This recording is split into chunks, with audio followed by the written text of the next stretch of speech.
Way I'm shooting is messy, the way I'm hitting the goals. I'm taking big shots, just stop. Way I'm driven, no pit stops. This hot, I ain't playing like a 6 spot. Pissed off, thought I told him this a chip shot. I ain't missing cause you know I'm taking big shots.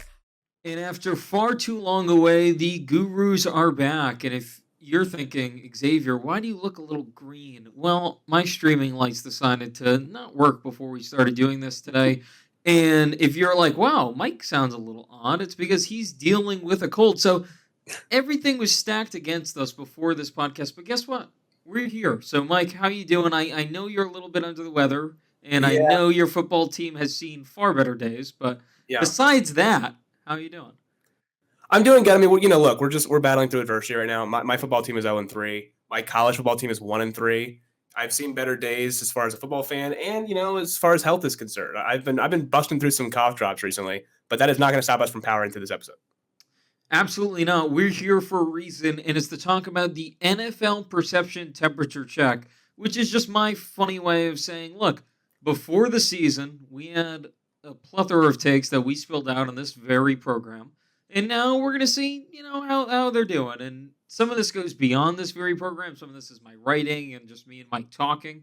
So we'll see where we're right, where we're wrong, and then later we're going to get to some basketball for the first time on this show. Excited to integrate that into everything. So we'll start with the first temperature check, Mike, and I'll kick us off today. Yeah. The Houston Texans, I've been on this for months, literally months. I've been on this, that this thing was going to go south. I saw the signs last season. It was just so evident to me that C.J. Stroud regressed as a pocket passer. People love to pull up that screen grab of him and Caleb Williams and their stats after that moment of that awful Sunday football game last year. It was a bad one. And it's been evident to me that Stroud is just not who we thought he was, as some famous man said once upon a time. It's just so much deeper than Stroud, though. I think this defense is solid, as we talked about a few weeks ago. It's above average. I think it's a borderline top 10 unit in the league, the back end of that. Even they released C.J. Gardner-Johnson today. But regardless, I still think Stingley in particular, I know he's dealing with an injury, but he's just so talented, man. Oh, my gosh. And just even a guy like Azeez Al-Shahir in the middle, like they have dudes, Daniil Hunter up front. Petrie, Lassiter. Will Anderson. We can just rattle them off. They have the personnel and defense. It's the offense, and I understand Tank Dell's out. He's going to be out for the season after suffering that gruesome injury against the Chiefs. Right. And they have two rookie wide receivers trying to integrate themselves within the offense. But it's just bad team development, really, because you have the offensive line that we knew was going to be bad. And I said, this offensive line was woeful last year. They got rid of Tunsil. How is it supposed to be better? And I remember I talked about this when I mentioned why I thought the Texans would be worse. And one of the key things I said was this running attack, if you actually looked at it, the running attack was terrible, but it seemed like Mixon, one or two plays a game, he'd kind of have this burst, and it would sort of, go back on the traditional metrics. So if you had to go through the DVOA, you had to go through the EPA to really see just how bad this attack was.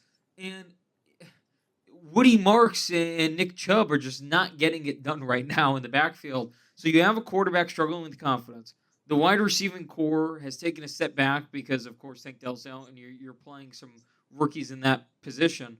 Your offensive line is worse. And regardless of how good the defense is, it's not this stifling unit that can just take over games. It's really good, not great. So you have this team that's 0-3. It's just everything is going wrong for them. And I remember last week in the panic meter, I said it was a 10 in my opinion, or it was approaching a 10. Right. I think now on the national radar, more people have it as a 10. So I'd like to put a feather in my cap for that. Yeah, I mean, I had that in my by the way, for people watching this is a bit of an omen to where Colin was right, where Colin was wrong. Our friend Colin Coward does a segment like this. We're fans.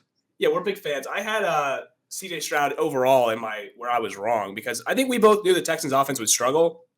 But 0-3, I can't even sit here and act like I knew that was going to happen. The Texans defense is holding teams to an average of 17 a game. The Rams only scored 14 on them.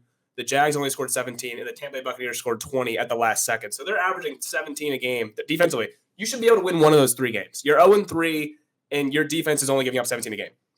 This is rock bottom for Texans fans. I mean, I don't think even and even Texans fans who knew the offensive line really wasn't fixed, because obviously how could it be fixed? It was terrible last year. On paper, it got worse. You lose your only Pro Bowl tackle there in Larry Tunsil. But Stroud specifically has looked off. I knew the Texans offensive line would be bad. It's bad. No shocker there.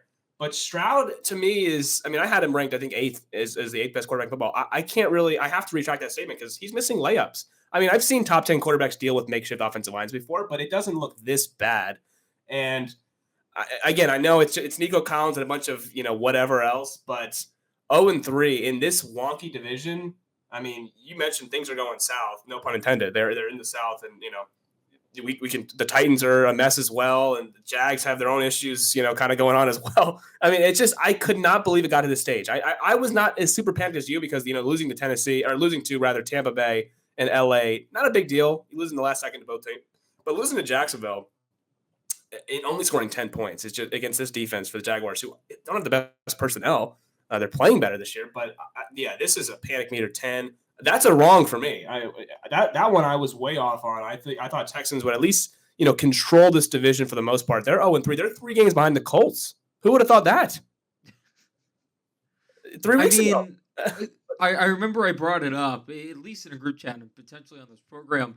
There was a prop where it was the Texans or the field in the AFC South, and I was so confident to take the field. I wasn't 100% sure who would emerge, but I was confident that it wouldn't be the Texans. And so far, I was confident it would be the Colts. Right now, the Colts are holy cow. And we will get to that in a little bit. But Mike, you have something to say about a team that we absolutely buried last time, and they lost again. They're 0-3. I can't wait to talk about this. They made a big change today. Is this the Giants that we're talking about You here? bet. Oh boy, yeah. The Giants. I saw that they were also on your list. Man, the Giants are bad. There's always usually a primetime game early season. They like going to MetLife and watching the Giants early season. They know the Giants will be out by December. So with these broadcast people, they love going to the Giants early season and saying, okay, well, how are the Giants this year? We don't need to see the Giants anymore in primetime. I mean, again, now they have Dart at quarterback, so I guess you'll be interested to see how that goes. But holy cow, the Giants blow. This team, I figured, man, maybe they can get to 4 or 5 wins this year. I'm not really seeing it because, by the way, they throw Jackson Dart in here now. You know who's next for the Giants on the schedule? The LA Chargers. Yeah, that defense is playing pretty well. Derwin James and the crew. I mean, this is not a ideal look for the Giants here. You get them in a standalone game. Russell Wilson was so bad to the point where you can't keep going with him. So Dable at this point is just fighting for his job. Once again, the Giants scored 0 touchdowns. Once again, they're in the red zone a lot, but they can't do anything. It's very similar to that Week 1 game against Washington. They scored a total of 6 points. Sunday night they scored 9 points. It's just an embarrassing offense. I think Neighbors had like 1 target through 3 quarters. Do we need to bury the Giants anymore? People have watched the Giants on standalone. At this point, we don't need to see them again. I think it's just organizational malpractice to throw Dart in against what I consider easily top 5 defense in the sport. And you might not see it with the personnel, but the way Jesse Minter's been calling things these first few weeks, this is a really good unit. And you're just tossing Dart in there. It's not like he was getting a ton of first-team reps this summer. And it's just such a ridiculous spot to put him in my opinion. Because the week after that, you have New Orleans. Saints, and New Orleans can't stop us out there. So I don't understand why, if you understand you're going to play Dart anyway, and clearly wins and losses don't really matter, why wouldn't you just hold out one more week? Because it just makes way more sense. You get Dart a comfortable game under his belt. Realistically, they could win that Saints game. You get him his first win in his first start, and then all of a sudden you're off to the races. He's a very confident guy, so if you can build that confidence early, then when you get to that stretch where it's Philly twice in Denver, those defenses are obviously vaunted as it is, but at least he can go in there and kind of have this chip on his shoulder. And Philly's secondary hasn't really played up to the level that they were capable of last season. Right. So at least he might be able to toss it a little bit on them, regardless of what their pass rush is. But Denver, good luck, man. Like, that Denver defense is terrifying, and we'll get to something in that stratosphere in a little bit here. But real quick on the Giants. Their schedule does not do them any favors. It's a lot of breaks in their schedule. I have noticed that teams often when they start the rookie quarterbacks, they want to get them at home. I know last year the Falcons did it with Penix against the Giants. Ironically, they got him in Atlanta. Drake May, I believe the Patriots did it with the Texans at home. Not a team you really want to face as your first game, but they got him at home. Tua, I remember we got him his first start against the Rams at home. So I know teams like doing and the Giants are at home. So, the Chargers have that, cross country thing, early kick, but not a great team you want to see against. And your first NFL start is the Chargers, with Jesse Minter and those guys flying around. That would mean something to me if it was UCLA Rutgers, but I don't think I care when it's Chargers Giants here. But speaking of the Chargers, and this is where I was trying to segue to, and I kind of botched it, but that's okay.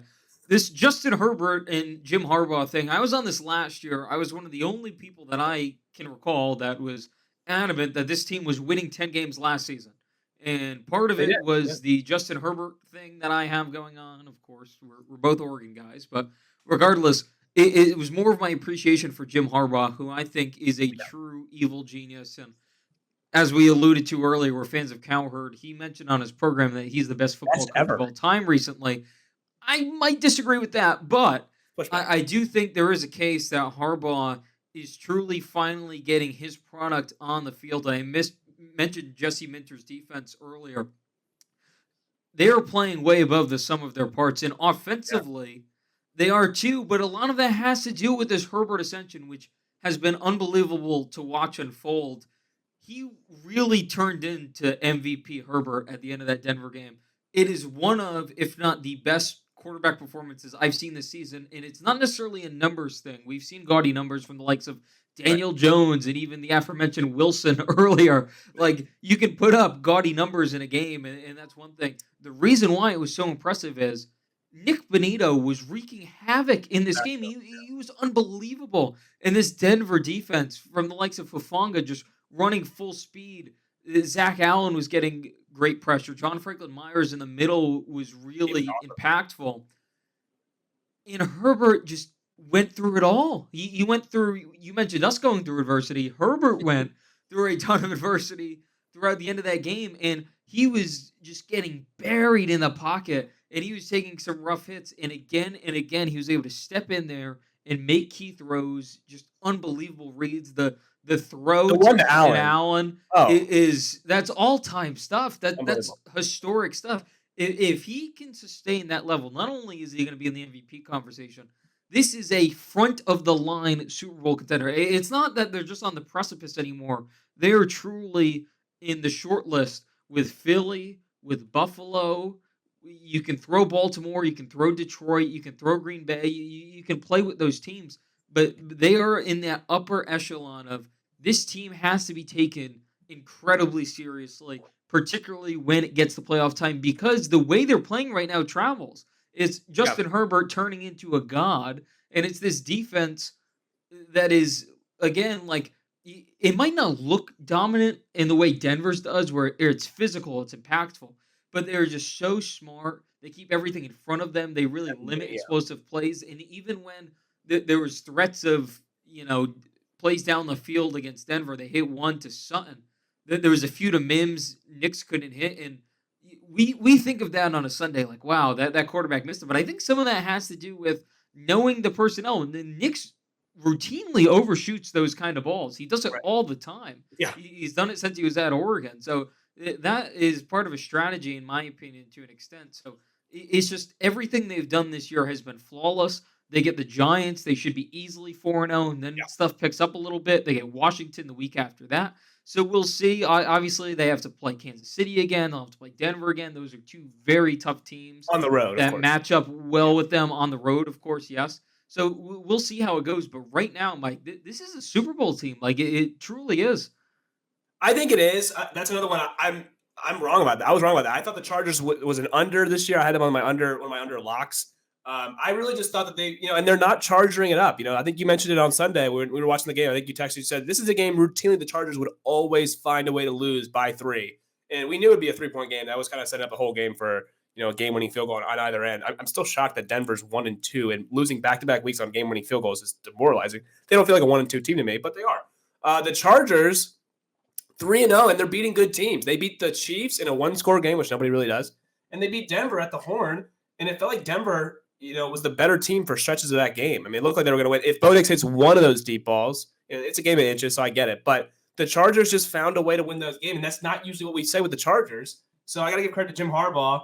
And yeah, I mean, right now they are certainly an AFC contender, especially when you consider what's going on in the rest of the conference. I mean, I don't know if you knew this, but and we'll get to this later, I guess. Maybe I won't tease it right now. But Baltimore and Kansas City are both 1-2. They play on Sunday. One of them's going to be an angry 1-3. So the Chargers, as far as like playoff contenders go in the AFC, have a real chance to obviously get to 4-0 and kind of separate themselves from these other teams that are in their caliber. And would we have said that a month ago? Probably not. So I mean, I got to give credit to the Chargers. I'm shocked that they're 3-0, not because obviously 3-0 is not like anything crazy. It's a good start, but they're beating teams that I just kind of figured were better than them. I figured Denver and Kansas City were head and shoulders the two best teams in this division, and LA, credit to them. They go out there in Brazil and they take care of the Chiefs, and then they come home and obviously they've beaten 3 now divisional opponents. The Raiders, maybe not very frisky, but they beat the 2 legit contenders, I believe, that we think in this division. Yeah, and I think it's just a visual thing with them right now. It's how they're winning because they were really, in my opinion, it was evident they just had less talent than Denver in that game. Yeah. It was one of those things where Denver looked like the better team for 56 minutes, but LA clearly had the best guy, which was Justin Herbert, and that's what ended up mattering. So it's one of those things where if they can keep doing that, look, there's not a lot of teams that just have more raw talent than Denver. It's like Denver, the Eagles. You can maybe toss in the – that's it. That's literally it. Denver is loaded. It's really just how far can Bo Nix take them, and the wide receiving core is young and a little shaky behind Sutton. But that team is loaded. So it's one of those things where, like, they're not going to have to face too many more teams where they are just completely out-personneled, which I thought at times they were against Denver. And it was kind of like a biblical moment where all of a sudden the charging was done. It felt like a turn of the page. Yeah, I wasn't plenty of time. Yeah, they have plenty of time to get back to their ways. But it truly felt like Sunday. That was an important moment. That was an important, crucial moment for this team's trajectory. Another battle scar for Herbert and Harbaugh, and it just felt like that.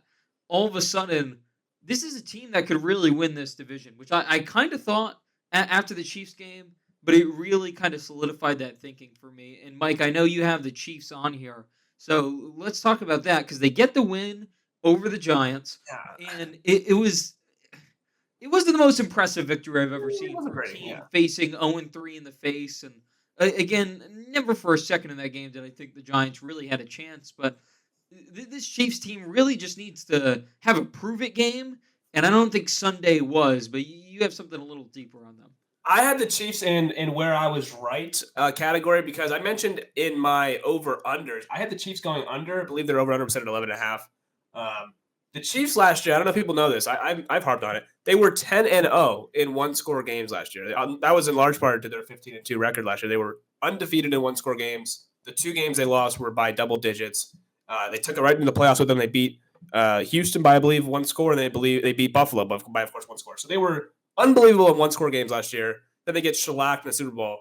And this year, what happens? I mean, so far this season, the Chiefs are 0-2 in one-score games. We mentioned the Chargers beat them in Brazil. I'm really shocked that Rashawn Slater injury has not hurt the Chargers yet. But to stay with the Chiefs, they lose that game by 6 in Brazil. Then they come home, or rather, they come home. And they face the Eagles again, a team they got smoked by in the Super Bowl, and they lose by 3. So they have now lost both one-score games they played in. They do beat the Giants, not uber impressively. I mean, really, Russell Wilson just stunk the game up. But the Chiefs right now look kind of like how I thought they would. I mean, this is a team that relies heavily on these 20-17 wins where their special teams is really good and Mahomes kind of just figures out a way to win these games late. That's kind of who they've become the last few years. If people have really been watching, the Chiefs don't get in shootouts anymore. They haven't scored 30 points and it feels like whatever. Take away that Buffalo game in the playoffs last year where they won 32-29. I think they've gone like 15, 20 games without scoring 30. They don't score 30 anymore. It's just not really the Chiefs' DNA. And they don't do it again on Sunday night. They win 22-9. So they just haven't been impressive at all through 3 games. I'm not selling my stock per se because I did think the Chiefs would have to win this way this year. Win ugly. They're without Worthy now for the few. He went out on the first series against LA, so they're without him for a few weeks. Obviously, they get Rashee Rice back in 3 games. He still has to serve his suspension. But right now, the Chiefs are just kind of having to find ways to win. And again, I harp on this again with the Baltimore game this week. Both teams being 1-2. This is a sneaky early must win in September. If you're 1-3, and we mentioned the Chargers possibly being 4-0. They got a golden ticket to be 4-0. You do not want to fall 3 games behind a division opponent a team that you've already lost to in LA. So you're really 3 games back plus the tiebreaker. So you don't want to fall that far behind this early in the season because we've never seen Mahomes not win this division. He's never once started his playoffs on the road, which if you're a wild card, you obviously have to start on the road. So the Chiefs, maybe have to fall back onto that one-score devil magic that they had last year where they were undefeated in one-score games because they cannot trail this division by too much now. We see Denver's 1-2, but we think they're better than 1-2. The Chargers are pulling away, it feels like. So the Chiefs got to get this thing written pretty quickly now. Yeah, and I mentioned the Worthy thing I'm concerned about because his type of injury paired with his frame, it's very likely he gets re-injured. Mm-hmm. So they could be without him again in the very near future. Rice is a game changer for me with this team. But even then, the others have been so uninspiring that even with Rice, I'm still concerned. Like, look, it's awesome you can get something out of Tyquan Thornton Your guy. against the Giants. Yeah, my guy. But what is that going to look like in a few weeks? I've lived this my entire life, okay? Watching a dynasty for the better part of my first 10 years as a football fan, you see these kind of retreads come into town, and they have moments because they're with such a floor raiser.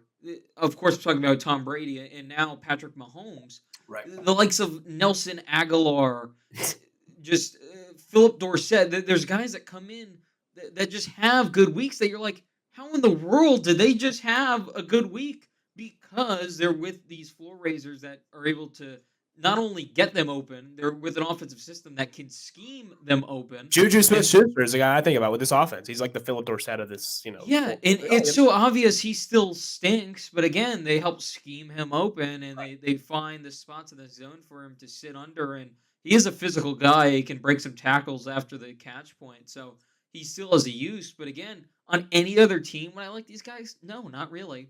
And at some point, and this is what happened a lot in New England, at some point, that becomes a problem. Yeah. Especially when it becomes nut crunch time. And that's kind of what you saw in the years that New England fell. I remember a perfect example. Keyshawn Martin was like a wide receiver 1 at a point. And even then, they still would be able to advance deep in the playoffs with a guy like him as wide receiver 1. But when you see the Super Bowl teams, it's like, okay, Edelman raises his floor to a different level. You have a guy like Brandon Cooks who comes in briefly and is able to alleviate some of that pressure. Danny Amendola was a playoff riser as well. Yeah, I'm not seeing these playoff risers, these guys that have clear ability to kind of take their game to a next level. I'm seeing more of that Dorsett end where it's, okay, they're a means to an end right now, but when it actually matters in these must-win games, I think they're going to resort to what they have been. And even, Mike, throughout these games, if you actually watch them, the Philly game, the final score is kind of not indicative of what actually happened. Right. And they needed a play throughout that entire game. They could only get one super late when it didn't really matter. But again, that's a must-win game in their minds because they were just embarrassed by these guys that same team ago in the Super Bowl. To them, that's a circle that game. And Kelsey, of course, drops the ball on the goal line and it's picked, and that's a massive swing. And then Tyquan Thornton can't really do anything for most of the majority of the meaningful part of that game. Yeah. But that's the guy I think they expected to raise his level in the playoffs. I think they're still banking on an older Travis Kelce to kind of turn back the clock in the playoffs because obviously they have young receivers. We know that Worthy had a nice playoff game against Buffalo last year. They didn't have Rashee Rice in last year's playoff run. I think they're still expecting on Travis Kelce, coming in this year in better shape to be that guy that raises his level in the playoffs. I don't know if I agree with that per se because I've seen him through 3 weeks. He still looks, a little.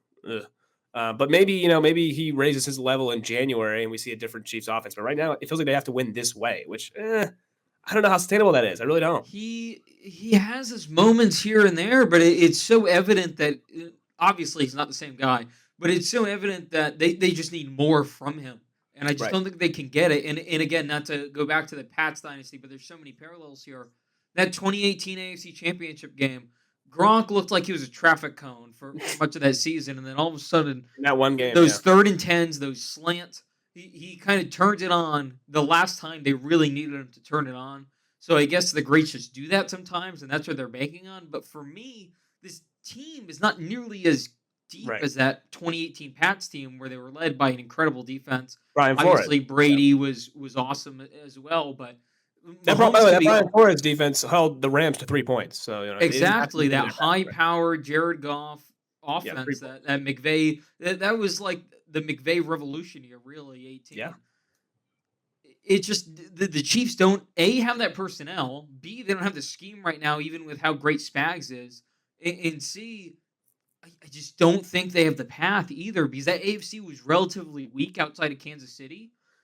This AFC is much better between Buffalo, Baltimore, and the Chargers, and that's just after a few weeks. Another team could emerge. Like, again, we keep harping on Denver. Right. You don't want to play Denver in a playoff game. No. Because if they force a turnover or two, it doesn't really matter how awesome Bo Nix is. They can just grind out some of these games, and all of a sudden that's 4 teams that, in my opinion, have at least better talent on the margins than the Chiefs. So I think that's a serious problem, and we'll see how it goes. But yeah, we were kind of all over that. But even for us, it's just shaky, really. Yeah. Like, I didn't think it'd be this loose of an infrastructure this early on. I thought this would be more of a slow burn.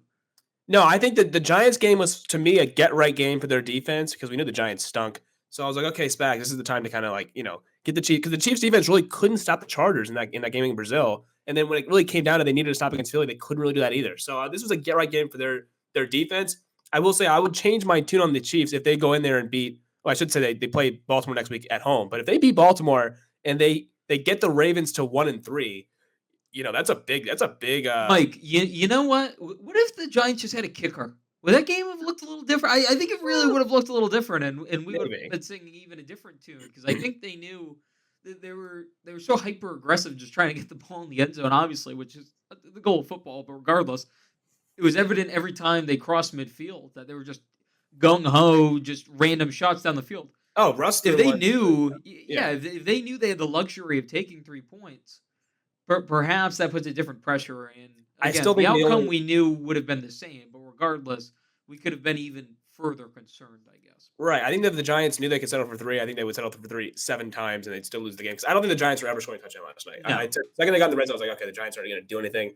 But I do want to segue to the Ravens, because this is another one I had way wrong. I mean, I was told, and I kind of believed it after watching that Bills game, even though I picked the Bills to win that game in week 1 against Baltimore. I kind of felt like, okay, this Baltimore roster has no flaws. They beat themselves, of course. That's we've seen the graphic, going around at Baltimore blowing games that they should have won.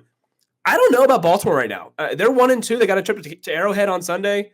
Who's to say they won't be at 1-3? I can't imagine the Chiefs lose both home games to start the year. They lose to the Eagles and then lose another home game. So Baltimore is suddenly facing a 1-3 start potentially. And I keep being told this is the best roster in football. They have no flaws. I just watched Detroit go into Baltimore and kind of play around with them for 60 minutes. And I was shocked. Again, I picked Buffalo in week 1, but Baltimore, anytime Lamar faces an NFC team, it's like one of my few rules. I'm like, okay, Lamar's 31-2 against NFC teams. He doesn't lose NFC teams. And they got punched in the mouth by Detroit, who, we were panic metered on after week 1.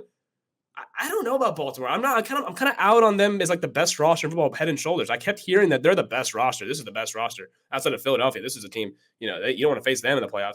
I don't know. I'm not so sure. They might be 1-3, and say going about Cincinnati and Pittsburgh, but they don't want to fall behind this AFC North. AFC North games are always fluky. So where are we at on the Ravens right now? I was dead wrong on this. I did not think the Baltimore would be 1-2 after 3 games. And I saw that they played Buffalo and Detroit and Kansas City in their first 4 games, but the way that it looks right now is really weird. You give up 38 points and 40 points in their first two of your first 3 games. I thought Baltimore's defense was good. What is this about? Yeah, if they lost a little differently, I guess my tune would be different here. But aside from the Henry fumbles, I don't totally care about that yet. I know it's concerning in the interim 3 fumbles in 3 straight games. Right. But it's just one of those things. I think he'll be fine. So I'm going to talk about the rest of the stuff. I understand Kyle Van Noy's out, but this defense just looked soft. It looked so soft, particularly in the secondary. It seemed like every time Detroit wanted to air it out and go downfield, they could with ease. And this was a team that a few weeks ago, we were a little bit concerned if Goff didn't have time, what would this offense look like? Not only did he have time, he could have hosted this podcast. He had so much time in the pocket. It was ridiculous. He was just standing there and chucking it all over the yard, and you saw what happened. Well, why did he have so much time? Why do they have so much time? They ran for 250 yards. This isn't college. They ran for 250. And Mike, newsflash, I like Kyle Van Noy quite a bit. And he was top 5 in sacks last year, and he's been fantastic since going to Baltimore. Kyle Van Noy is not immediately cutting out over 100 yards on the ground, okay? No. I understand that that's a miss for them, and perhaps Kyle Van Noy could have at least contributed to Goff having so much time. He could have got pressure, obviously, on him and made his job a little bit difficult. But look, this defense has far greater problems than Kyle Van Noy. And Zach Orr, I don't know what he's trying to do, but man, is it not working. And I think Marlon Humphrey in particular, this was a guy that was supposed to be like an all-pro caliber guy. He's getting torched every time I see him. And I haven't really heard this mentioned yet because the offense has been pretty awesome, obviously, which is expected. But beyond Zay Flowers, it is a little rough. And we've talked about this for a few years here, and it just really hasn't came to fruition where they're kind of able to alleviate the lack of wide receiver depth because Lamar can kind of stay in the pocket for so long, and eventually someone's going to get open. Yeah. So if someone's not open underneath, then again, eventually someone's just going to free open. And I like Bateman, and I think he does create separation. But we saw on Monday, if you can get in Lamar's face and you can just tackle him, which again, by just contain him. Yeah. It's not an easy feat to do that. But he did look really flustered. Probably the most flustered I've seen him facing pressure, and I think it was because they were able to take him down early in the game. He started to kind of lose confidence and be able to shake that pressure. And then all of a sudden, it was just bombs away after that by the Detroit defense. So, again, I don't know if every team has the personnel to try to take that approach with the Ravens. But I am curious to see throughout the season because, again, this is a team that you probably have to put up 30 points to beat, right? That's just how it is. This offense is really good. They're going to keep scoring in bunches. But in football, in these fine margins, particularly in the postseason, that we've seen harm both Baltimore and Buffalo in particular. Right. That is going to be a problem. If Lamar is taking sacks and they're behind the chains at crucial points like we saw on Monday, and you don't really have a playmaker outside of Zay on the outside to kind of alleviate that. So it's one of those things where this uber talented team, if you heard me earlier, I didn't put them in that conversation. I put Philly in there. I put Denver. I even put the Chargers, really. If you just look at like the sum of their parts right now, they're at least playing at that level. Even on paper right now, this Baltimore thing, like I get it. I truly do. But some of these players are just not playing up to their standard, and it really is a problem. Yeah, I mean, look, they were also without Nnamdi Madubuike, who I didn't think would have that. He's a force, yeah. Of course, 100% he's a force. But again, Montgomery averaged 12.5 yards a carry. That should not be the number under any circumstance. You know, they have Travis Jones, another good player. Yeah, even Mike, even if he cuts that in half, that's bad. That's the problem. I understand these guys are out, but if that number cut in half is bad, it's clearly more than just two guys on the. You got gashed. Yeah, and by the way, you mentioned that maybe other teams don't have the personnel to do this to Lamar. Detroit has great linebackers, you know, Derek Barnes, Anzalone, and Jack Campbell. Those guys, they did a great job tackling. They did a great job containing him. But yeah, I mean, he got sacked 7 times. We've never seen Lamar Jackson get sacked 7 times in a football game. It's too tough to A, contain him, B, bring him down because he's so tough to tackle. Yeah, it's just bringing him down. I mean, last year, remember those Bengals games? Trey Henderson had him in his grip like 5 times a game. They couldn't bring the guy down. It's so tough to finish a play against Lamar, and Detroit did a great job of doing that. But I'm more worried about the defense side of the ball because, like you mentioned, you probably have to score 30 plus to beat Baltimore, and that's a problem for defenses. That's a problem because right now it's already happened twice. You know, you've seen Buffalo score 40, you've seen Detroit score 38, and it just felt like Detroit could have scored again if they really. They were never going to punt. It felt like against Baltimore because, like you said, no pressure got to Jared Goff at all the entire game. Never once got to Jared Goff because they were able to run for 250 yards. So I got to see against this Chiefs team. This is like a sneaky, great Sunday 4:00 game because both teams can't afford to lose and drop to 1-3. It's a short week for Baltimore. The Chiefs are coming off of kind of an uninspiring but nice win against the Giants. So this is going to be a very, very interesting late Sunday game for two teams that do not want to fall to 1-3. And the Sunday night football game this upcoming week is the subject of my next and final Where We've Been Right. We're closing that out and then getting a little negative before we move on. The Packers, the shaky Packers. Ooh. And Mike, it looked rough for us the first 2 weeks. It looked like we were, we were heading in the wrong direction with this one, but we both talked about in the opener on our pilot episode that this Packers thing feels a little flimsy, doesn't it? Like all of a sudden, they went from this team that no one believed in whatsoever to make actual noise. They felt like a typical fake. They'll make the playoffs, probably. They'll win 10, 11 games, and no one will really take them seriously when it comes to playoff time because they just don't have enough horses. And then all of a sudden, they get a stallion. They get a absolute stallion in Micah Parsons, and that seemingly changed everyone's perspective on this team completely. And we talked about how we like Micah Parsons quite a bit because how can you not? That guy is incredible, and what he does, he's a sack artist.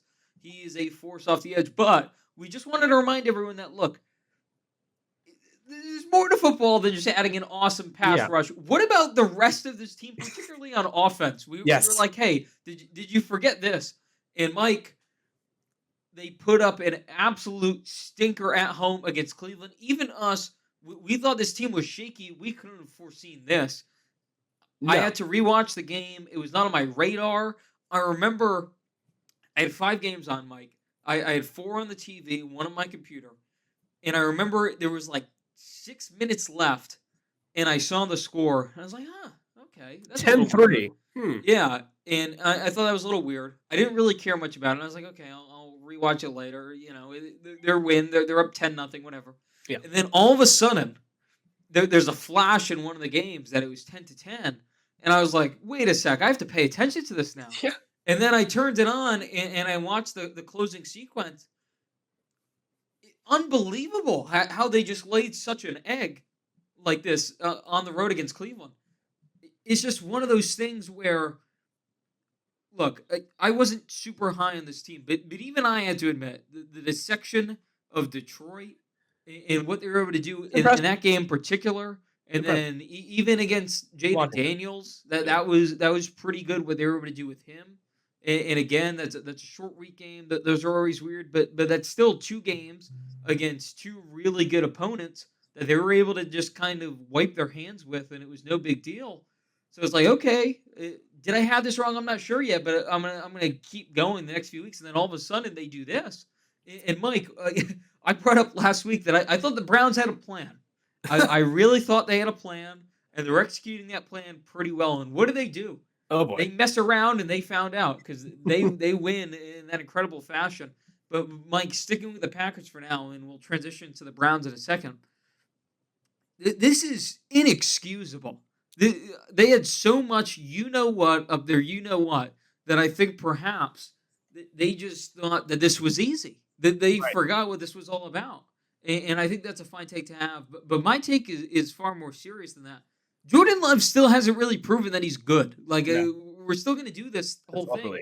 And I saw a lot of, he didn't have enough time in the pocket. He had enough time to make key throws in this game because that's what the great quarterbacks do. That's what the above-average quarterbacks do. We just talked about it at the top with Herbert. He didn't have time. It was the same thing. What he did. He made time. That's what you have to do. You have to be able to pre-snap, see that pressure's coming in your face. You have to adjust, whether it's the play, you have to adjust your style. There's times Herbert was like shading to one side just to like buy a half more second. That is what the greats of the greats do. Jordan Love instead missed a ton of makeable throws that could have iced this game. Mike, like, seriously, is this a 1-week thing? Or like, I think we just have this, right? Like, this is so clear to me that I can't even talk right now because I'm so worked up about it. These guys are just so obviously frauds, right? Yeah. Well, here's the thing. What makes it even more alarming is, you mentioned they get a short week win against Washington. They have 11 days off for Cleveland. It's a prime. We are so overlooking this team because we got Micah Parsons' old team up next, and they lay an absolute dud. I always say in the NFL, and same thing with college football, you'll show me who you are when you face your first road game. And, Green Bay had all the pomp and circumstance going in their first 2 home games. They beat 2 really good teams that we imagine will be good. And then they faced their first road game against an absolute dud of a team in Cleveland, who we don't perceive as trying to win games, really, although, they've now won. And they give that game away, essentially. It was 10-0, 6 minutes left. You can mail it in if you're Cleveland. And they give that game away. And you mentioned, Herbert. as good as Nick Bonito was in that game in the backfield the entire time, Myles Garrett equally as much in this game. But ultimately, Jordan Love didn't make the plays. It's not you have to face Myles Garrett. It's one way or another, but you still have to make the throws, and those throws just didn't get made. I'm not like I didn't think they were that good. I never had them once number one in my power rankings like everyone else did. They were the September champions through 2 weeks. I was like, I got to see what they look like on the road. You should take care of Cleveland relatively easily. Then maybe, we'll see what you do against Dallas. But you got back-to-back home. You got back-to-back road games. Let me see what you're made of in the road games against teams that you are superior than. Because you faced 2 playoff teams and you look good. You passed the test for sure. They did not pass this one at all. This was an F. And now you got Dallas, who I can just transition into because this was my right category. You mentioned you were right about the Shaky Packers. Dallas's pass defense, the second Micah Parsons got traded, I had to make an emergency. I was like, wait a second. People aren't understanding how much this is going to affect Dallas, not just getting to the quarterback. Because if you can't get to the quarterback, you can't cover anybody. Because who are you covering if you can't get to the quarterback? No one can cover for 7 seconds in this league. It's just impossible. There's too many good receivers. So that's going to affect the back end. Have you seen Dallas's pass defense right now is basically just a free 400 yards. I mean, our guy Russ threw for almost 500 against Dallas. Our guy Caleb had his best game as a pro last week against this Cowboys pass defense. And now, Jordan Love and the Packers, a prime bounce back spot. If there ever was one, you got the ammunition of Micah heading back to Dallas. You have this absolutely shaky isn't even the right word to call it. This absolutely disastrous pass defense in Dallas, who's just handing 400-yard games to everybody. Everyone's wide open, by the way. I don't know if we're not going to spend too much time on this Bears-Packers game, but guys are wide open in the red zone for Chicago. In a condensed field, you're not supposed to be this open. And DJ Moore is wide open. Zacchaeus is wide open. Roma Dizzy is wide open. Everyone's wide open. It's like, who is Dallas covering? It's like, I mean, this is like an abomination of a pass defense for like 3 straight weeks now. Because let's be real, outside of the rain delay in Philly, that was the only time they actually generated stops because Philly was like, all right, let's just run this ball out and kill the clock, really. But they couldn't stop anything. They kicked it to the quarterback. I mean, how do you expect to cover anybody? Yeah, Mike, real quick, because I watched the tape on this game for a piece I did. Trayvon Diggs allowed 1 reception, if I remember correctly. It was only 1. Do you remember what it was? When he slipped on the Rome at the inside touchdown. Yeah, it was he tried to jam Rome, and he did it in like the most idiotic way I've ever seen anyone try to jam me. It was like 1 arm almost. It was dumb. He slipped, and Rome torched him. But Diggs has been pretty good, all things considered. It's literally everyone else that has been a disaster, which is even more impressive when you have one pretty solid corner out there, and then everyone else is just getting torched. Yeah, most teams don't have any, so they have one. It's right. Like, they don't have Jerron Bland, and he's coming back, so we'll see what happens there. And the Packers don't necessarily have the arsenal that the Bears do, so we'll see if there's ever a get-right game for a particular part of a team. It's both teams, Dallas, so we'll see there. I wanted to circle back to the Browns, though, because, again, I did compliment them for kind of being in control of their tanking. I just don't know where the Browns go from here because, Mike, the defense for Cleveland's actually been pretty good. And I think Jordan Love was just – I think 2 things can be true. I think Jordan Love was bad in that game, and I think Cleveland played a good defensive game. Those can be true. But even the week before, Mike, they only allowed 242 yards against Baltimore in a game they allowed 41 points on the scoreboard. So that's kind of what we're getting with them. And then even week 1 – when Burrow was in there for Cincinnati and that high-powered offense, 7 total yards in the second half. They completely shut down that attack for the most part, and they lose by a point in a game they really should have won. So at the absolute worst right now, they are 1-2. They probably should be 2-1. 2-1. Because they earned that win in Green Bay. They earned that comeback by what they were able to do late. It was a vomit from Green Bay, but Cleveland kind of controlled their own destiny in a lot of parts of that game. In week 1, the field goal kicking really cost them as well. That cost them the win, yeah. So if you're Cleveland, all of a sudden you go from me talking about, okay, this is a good tanking situation, where all of a sudden now you look around, okay, you have a pretty solid defense in this offense. You have pieces in place. Fan continues to be pretty good. I know he didn't have a great statistical game this past week, but he's still a guy. And then you have Judkins and Sampson. Judkins looked decent in his debut, like his real debut. Right. And it's one of these things where I just don't know You're not going to pay a quarterback anytime soon, I don't think, because of how you got burned by Watson. Right. And if this defense continues to play this level, they're going to stumble into like at least 6 wins, I think. Probably. Right? At least, because it's not like their schedule is that bad. They Schedule, play Cincy again with Browning, and Browning looks incapable of doing anything against actually good defenses. When it's a bad defense, man, he can toss it around. But against anyone good, forget it. So they play them again. They play Pittsburgh twice. So that's going to be something. They play my stupid Patriots. They play the Jets. They play the Dolphins. They play the Titans. They play plenty of teams that they can have success against. They're probably going to stumble in 6 wins. And then what do? They do have the extra first from Jacksonville. Yes. So they can maybe package something up. And this quarterback class, it's super early, as we keep harping on in college football season. But, Mike, every week we keep saying it's super early. At some point, it's going to become less early. Right. And then all of a sudden, we're going to be like, okay, emerge, who is emerging from this quarterback class? Because Nussmeier is not really lives up to the billing. Sellers is taking a step back. Lagway's taking 4 steps back. Klubnik's out of the conversation at this point. To be Aller hasn't started the season yet. Aller, we'll see. Yeah, Dante Moore again. We'll see. He hasn't started the season yet either. Despite those guys play on Saturday night. Yeah, by the way. Yeah, of course. So we'll see with that. But if it's not Dante Moore or Aller, I don't know what you do. They need a quarterback desperately to become it's fun. A good team. They need another receiver, and even Mateer, he's going to miss time with the hand injury. So the Browns are a weird situation because they're in an okay place, I guess. But if you feel like they're a quarterback away, but it always feels like yes.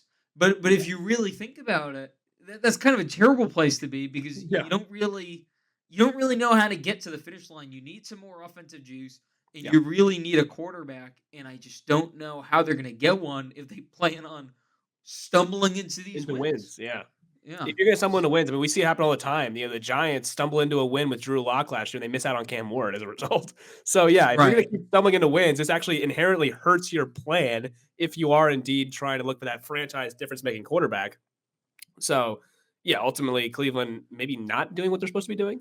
That's why I said last week, I was like, I don't know. I didn't want to give Cleveland the benefit of the doubt. I was like, okay, they know what they're doing because they normally never actually they don't know what they're doing usually. So when you mentioned that last week, I was like, that's kind of funny how it's like, oh, Cleveland's doing exactly what they didn't want to do. It's like Cleveland never does. They never execute anything. Like that's like one of the perpetually like stupid franchises. No, it's not just that aged poorly. But hey, it was worth an attempt. I thought they had something where like they were middling with having a decent roster, but also losing games, which I think if you're tanking, that's where you want to be. You don't want to be in this place where it's just an utter wasteland on the roster and you're losing games because then what are you? Well, week 1 was perfect. Week 1 was perfect. They actually played competitively, but they missed an extra point, missed a field goal. So exactly. Special teams burned them in week 1. Unfortunately, it came back around the other time, and it actually saved them in week 3. They get the blocked field goal on Green Bay and then hit the 55-yard win the game. So it's like, special teams giveth and taketh away. They probably want to be 0-3 right now and have all these special teams disasters, but they find themselves 1-2. Mike, I just want to blast through the 2 AFC South things we have before we get to a big one to close this out. The Frisky Titans, they seem a year away, and part of that, I think, at this point is Brian Callahan. Callahan, excuse me. Yeah. Brian Callahan, yes. Brian Callahan is just completely inept as a human being, he's especially as a coach. Forget it. That guy has absolutely no idea how to manage anything. The end of half stuff, again, was brutal from him. Oh, just inexcusable. The fans could do a better job at the end of half stuff. I mean, they're like, what are we doing right now? The play calling to me is also just weird. It's like they're trying to establish the run, but it's one of those things where if you run every first down, you can't really establish the run. You have to have some predictability. And Tony Pollard is just running into brick walls. He has nowhere to go. And that's behind a decent offensive line. They still have an okay offensive line. Ward has a little bit of time. The creativity is just not there with this team. I think they need a shake-up. It's one of those things. It's always tough. And someone mentioned this earlier.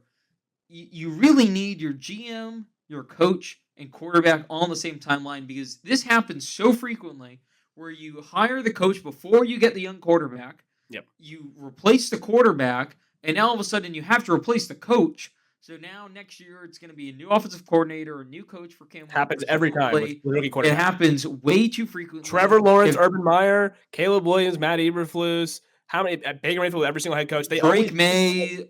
Drake May with Gerard Mayo. Yeah, it happens so often. Gone after 1 year, and then your rookie quarterback's dealing with 3 offensive coordinators in 3 years. You look up, it's like, oh crap. So it's one of those things. I hope.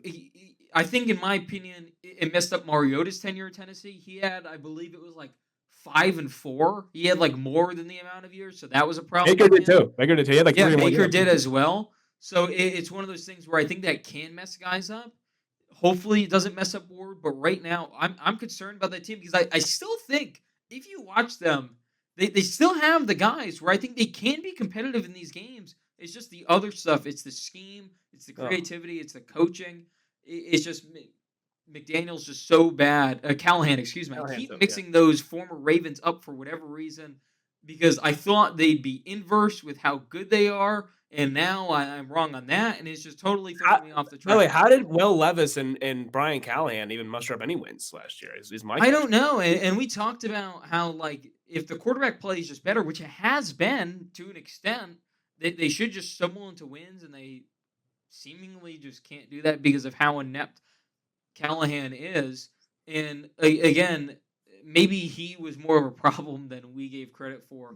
Right. So we'll see there. They married a bad quarterback with a bad head coach. It's like, oh, that's right. Exactly. So just don't hire the former Ravens guys is my take of the day, because we'll get to McDaniel next time probably, but I think he's struggling too. He's just on my mind for some reason today. I think Seattle is, look, they're going to be chest pumped out after that. McDonald. McDonald. Mike McDonald, Mike McDaniel. There's a bunch of I feel like a 60-year-old man right now, just butchering all these names. But yes, regardless, they have their chest pumped out after that demolition of the Saints. But I think that team is seriously in danger of falling apart in the next few weeks too. But rounding out the AFC South super quick, the Colts, between them being wonky, them being fun to watch, the Daniel Jones thing, I don't want to spend too much time about it. I think it's so fake. It's fun. Yeah. It's fun for now. Jonathan Taylor, in my opinion, has been the best part about watching them. He's been awesome. The defense has played pretty well, all things considered. I just think it's fake, so I don't want to spend too much time on that. We can. The more it continues, the more we can dissect it. But for now, I just think it's super fake. We're not like giving up and saying we lost this one. We're not throwing a hand up and saying, okay, the Saints. No, not at all. Yeah, like we've been wrong through 3 weeks for sure, but I can't buy this. I'm sorry, I can't. If they go into Los Angeles and beat the Rams, now I'd be like, okay, they're 4-0. That's the collapse. That's the collapse. It's so obvious. And this is where Mike, okay, you're gonna get after Jake. I find like Daniel Jones will have to actually see pressure. Mike, it's one of those things that, look, if they lost to Denver on that field goal, would this have been over by now? It would have probably. It could have been. I think it really could have been. So it's if one they of those were things, 1-1, no one's talking about them. Even if they go into Tennessee and win, they're 2-1. It's like, okay, who cares? It's one of those things where with sports, if you have this run, the longer the run goes, the more confidence you build up. If that run just stops in its tracks, I think this thing's over. So I think once they lose, it's going to crumble. But, they have to lose first. And I think the Rams, obviously, the spot where that happens. But we'll see. This name, I promise you I will get right. And God, it's been a long day. We talked about the adversity we're dealing with. This name, Bo Nix. Okay? There, I said that clear enough. Oh, dear. Year 2, Bo Nix. It's not Mac Jones. Are we on Mac Jones watch? Are we on Mac Jones watch? No. I don't even know if we're on Mac Jones watch. But, man, has it been disappointing. And I think, look, week 1 against Tennessee, first game of the season, okay. It was bad. Whatever. You move on. It's the first game of the season. A lot of great quarterbacks have bad week 1s. Week 2, for 85% of that game against Indianapolis, he was really good. Actually. He made some massive plays. He had one of the most underrated throws of the season. It was that off-platform throw that it looked like it just hung in the air forever. It was gorgeous. And it was like, okay, that's the Bo Nix I know. And then all of a sudden, this Chargers game, he makes some plays. There were some good runs mixed in there where he's able to evade pressure and pick up the first down with his legs. There was just too many misses. And Denver was in control for a lot of this game. They got a good output from J.K. Dobbins. Yeah. I thought Sutton was just unbelievable in this game. He was constantly boxing out to get open. He had that design play down the field, which, again, not really his doing, but still had to make the catch, still had Right. to run the route and execute the play. They had this game. Okay, they had this game. And even the week before, Indy, I mentioned he played awesome for 85% of that game. He still could have had a play late to put them over the edge because that's what the grades do. That's what they do. And he wasn't able to do so. And I just thought this year would be this coming out party for him. And there's been glimpses of that, mainly in the Indy game. And then there was brief pockets of the Chargers game where you saw, okay, this could be what this looks like. But again, Mike, it's one of those things. Almost half of his completions were behind or at the line of scrimmage.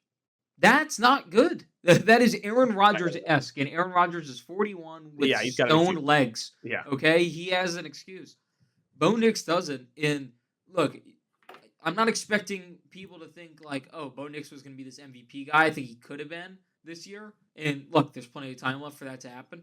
Right. But just the fact it's gone sideways, if not in reverse, that has been surprising to me because Sean Payton's that good. This offense has enough pieces at this point. It's better than the offense last year. You have another year of Troy Franklin. I think their chemistry is better, as I mentioned last week. You have Marvin Mims, who I think has been playing better when he's had the opportunity. Nix can't hit him now. That's the new thing. He can't hit Marvin Mims at all. So, like, Pat Bryant's still going to be a factor. Yeah. Dobbins is better than Williams was last year. They have Harvey in the mix. He's got juice. So they have the guy. The weapons are good. Yeah.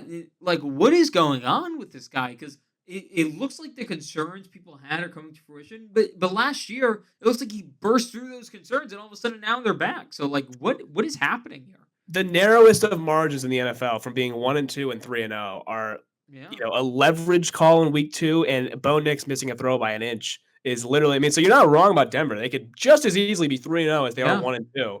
And it's just the little things that, great quarterbacks execute these plays. The one to Sutton, which was just off his fingertips. If he makes that throw, Denver wins the game. As much as we praise the Chargers, Denver wins that game if Bo Nix makes that throw. There's one early in the first half he missed, Mims. But like any one of those 3 he hits, Denver wins. And we're talking about, 2-1 Denver in first place with the head-to-head over LA. So it's a totally different conversation. I don't really know what's happened. I jokingly said he's on Mac Jones' watch because I thought that Patriots team was. I didn't think they were as good as Denver, so that's not really fair to Mac Jones, I should say. But I figured okay, all the things that we thought about Mac Jones heading out of college, those kind of reared their ugly heads in year 2 when he wasn't able to just win a game by throwing 3 passes like he was in a game his rookie year. But right now, Bo Nix has an awesome team around him. And it feels like through 3 weeks, he's holding back a little bit of the potential, the ceiling, I should say, of this team. Which I mean, you mentioned it in the pilot episode when we had, who's the sleeping giant of the AFC. You went with Denver, I went with Tampa Bay in the NFC. But Bo Nix right now is like just a little bit off, whatever it is. He made that awesome throw to I believe Franklin on that off-platform throw. But there's winning plays that are left out there. And again, Sean Payton's so good, so I think they'll be fine. They lost to a really good team in LA at the buzzer on a field goal by Cameron Dicker. So you're not like walking out of this game like, upset, but you did leave plays on the table. I mean, that's a division game on the road that you could have easily won, and they didn't. So it's tough, but now you got a Monday night game that you have to win against Jake Browning to kind of right the ship. You can't be a 1-3 team with how close they are to 3-0. It would be demoralizing to lose a third straight game and lose that Monday night doubleheader game to Cincy. Yeah, and I feel good in my eval because they've left so many plays on the table, and they have looked so good with the sum of their parts. And even the week in Indy, the defense just kind of fell apart for some reason that game, and they came back and then some against the Chargers. So if they can just figure out how to all play well at the same time, this team is a force. It just has to happen. So we'll see. I'm not too worried about it, but I thought he'd at least come off to a better start, particularly because of how bad his start was last year. And again, that's expected for a rookie, but still, I just thought he'd have something to prove early, and so far he just really hasn't played with that cerebralness that you saw sometimes throughout his Oregon and Auburn career in college that led him to being a first-round draft pick. But, Mike, we're going to transition from football now. We're going to do this one quick because I just wanted to get this in here because it happened today. Huge news. Yeah. And I wanted to dip our toe into NBA coverage, which we'll start up soon here. We'll do some over-unders and some preseason NBA award picks and all that fun stuff. That's coming. But this is more important right now, looking at it here on September 23rd. Fred VanVleet got hurt today, and he's out for the entire season. And the Houston Rockets were a trendy Western Conference pick to either win the conference or at least make Win a the title, run. maybe. Win the title. Some people were talking win the title, sure. And the league seems wide open right now, given the current landscape, particularly with the Celtics with Tatum going down. Pacers. And then you look at the Pacers with Halliburton. And then even something as simple as, I know you're a Bucks guy, but even something as simple as like Giannis isn't necessarily supplanted with all this talent around him. So does that like lessen his trajectory as far as like a playoff series is concerned? Same with Jokic. So if you just look at the NBA right now, it's pretty wide open in my opinion. So Fred VanVleet going down, something, nothing, everything. You know how I feel about this guy, Mike, but as far as the podcast is concerned, what do you think about this? Because I think it is interesting because we kind of differ with what Fred VanVleet is, but at points we align because he is such a polarizing player to watch. It's so frustrating at times. It's so rewarding at others. So what do you think about this?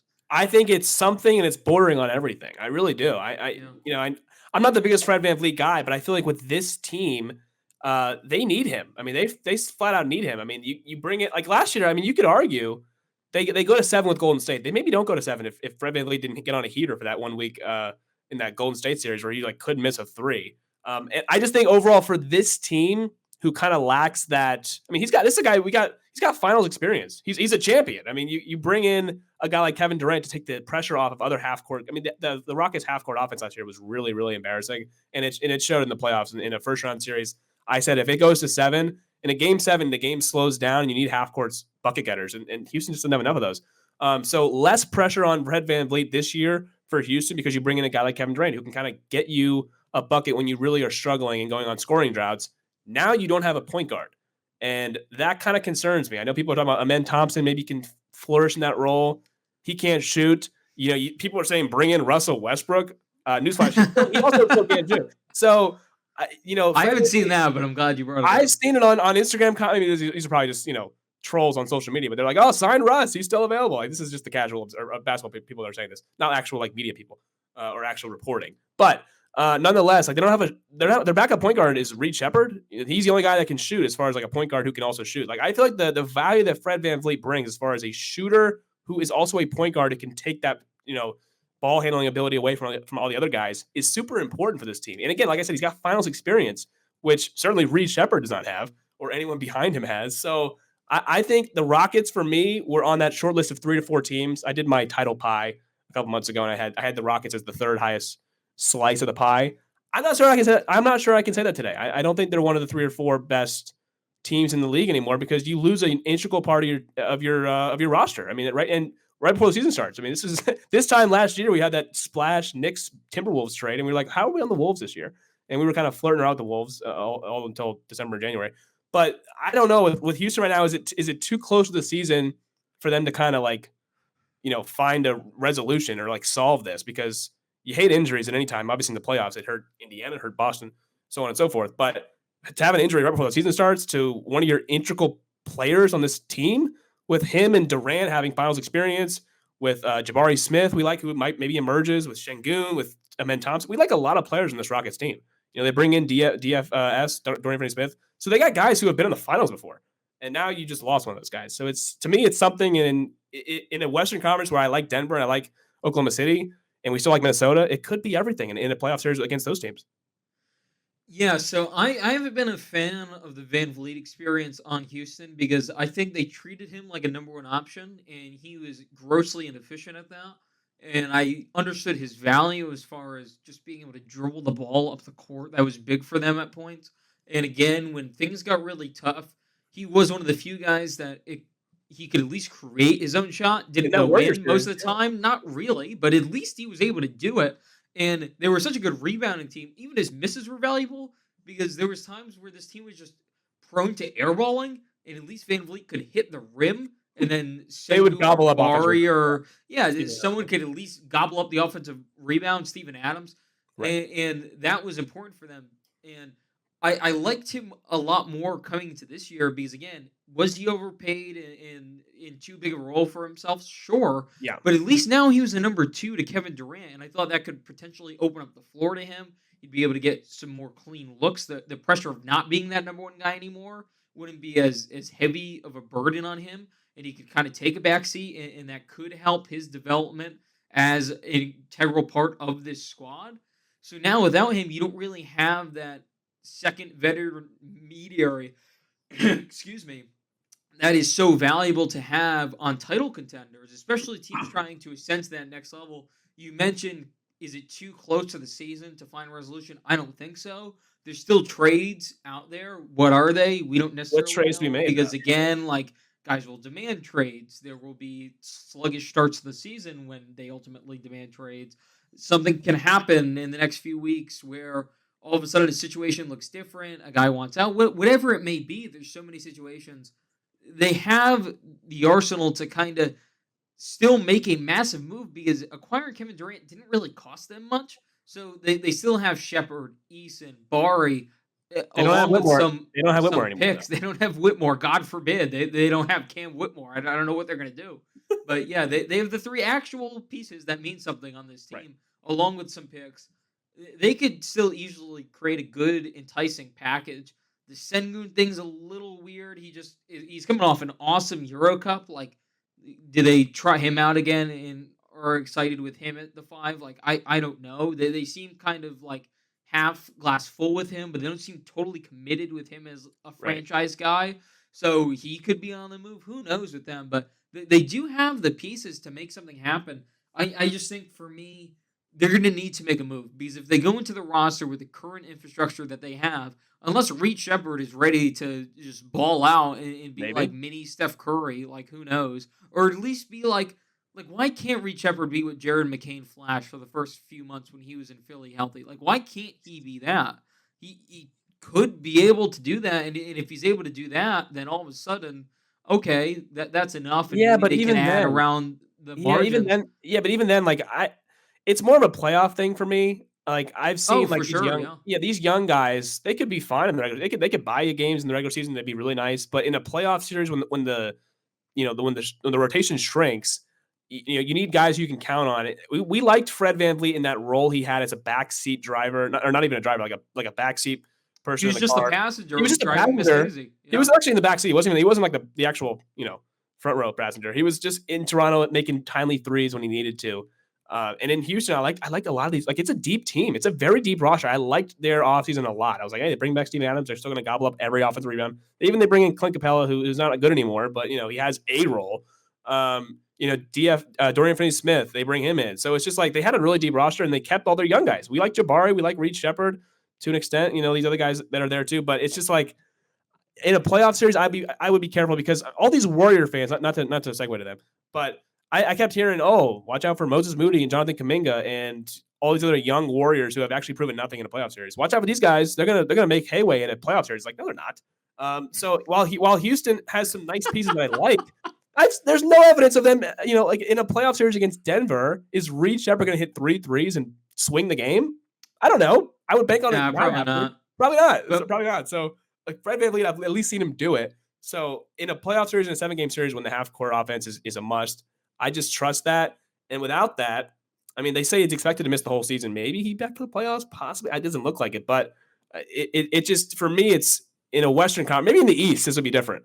Because I genuinely believe whoever comes out of the Western Conference is, probably winning the title. I said that for the last, year. Last year, obviously, I was like, okay, see Denver, whoever gets out of there, and even Minnesota. I was, flirting with the Wolves there for a little bit, but once Boston went out, I was like, okay, the East, let's be real here. But yeah, Houston, it takes a big dip in a conference where there's really no margin for error. The Western Conference, there is no. What is there? One bad team in the West? Utah? I mean, yeah, it's kind of it. Are you into Portland? They had a nice stretch to end the last year. No, not really. But I don't think they're bad. I think they can win. No one's bad, really. Yeah. Don't really. I know you hate New Orleans, but no one's really bad. No, I think New Orleans I'd classify as bad. Yeah, no, I'd say 2. I'd classify New Orleans as bad, but I think they're even like a Portland, like you said. Yeah, they can compete. They're frisky. Mike, before we wrap up, one quick thing. This is my prediction. When Steve Ballmer gets banned from the NBA, because folks, he did circumvent the salary cap. I don't know who needs to hear that. Mark Cuban, he did it. Okay, so he's done so. He's suspended, whatever. There's gonna be a fire sale. Watch out for Kawhi to Houston. Watch out for Harden to Houston. One of those guys I think would be now on the table for them. The Clippers are getting blown up.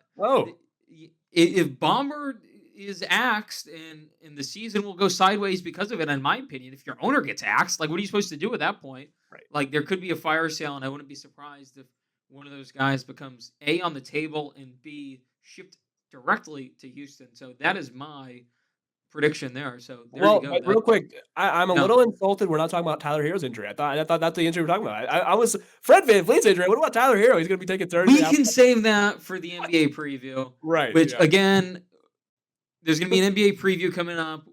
Again, we can do over-unders, award predictions, all that fun stuff. That's down the pipeline a little bit sooner for us. We're going to have a end of season reaction to Big Brother. We're going to do that. How to save the Big Brother franchise as well. You allegedly know who wins Survivor. I really hope that person gets voted out first. It'd be awesome. I think that'd be hilarious. We're going to do a post-episode 1 draft. You will not spoil anything for me during that. You can pick the guy first. I don't even care. I don't even know if I believe that you know who wins, despite the I know who's rumored to sections. win. I know who's rumored. I don't even know if I care about this. We're gonna watch the first episode, then do a draft. I think that's way more fun than just looking at the bios. I did this with Big Brother, by the way. You know who my pick was? Was it Morgan? You bet it was. So I'm on a heater right now in this. So hopefully I can continue that. And then, of course, we'll have more NFL stuff down the pipeline. An exciting week 4. Not the best. There is some wonky games, but that Ravens-Chiefs game. Game. Price of admission, regardless. There's more college games that are better than the NFL, which is cool. This week. Yeah, we might, again, we could get into some college football as well, particularly that Oregon-Penn State game could be a whole podcast, depending on how that thing goes. Bama, Georgia. We have stuff in the pipeline, guys, so look forward to looking at our YouTube and following along. X versus Everything is the Instagram where I post a lot of these clips, as along with Busted Coverage. Mike posts them on all of his platforms as well, so make sure to check that out. Dolphins Country on literally everything. I'm X. I got that right this time. Yes. That is Mike. We are the Gurus. This was awesome. Make sure to follow, like, subscribe, do all that fun stuff, and we will see you next time.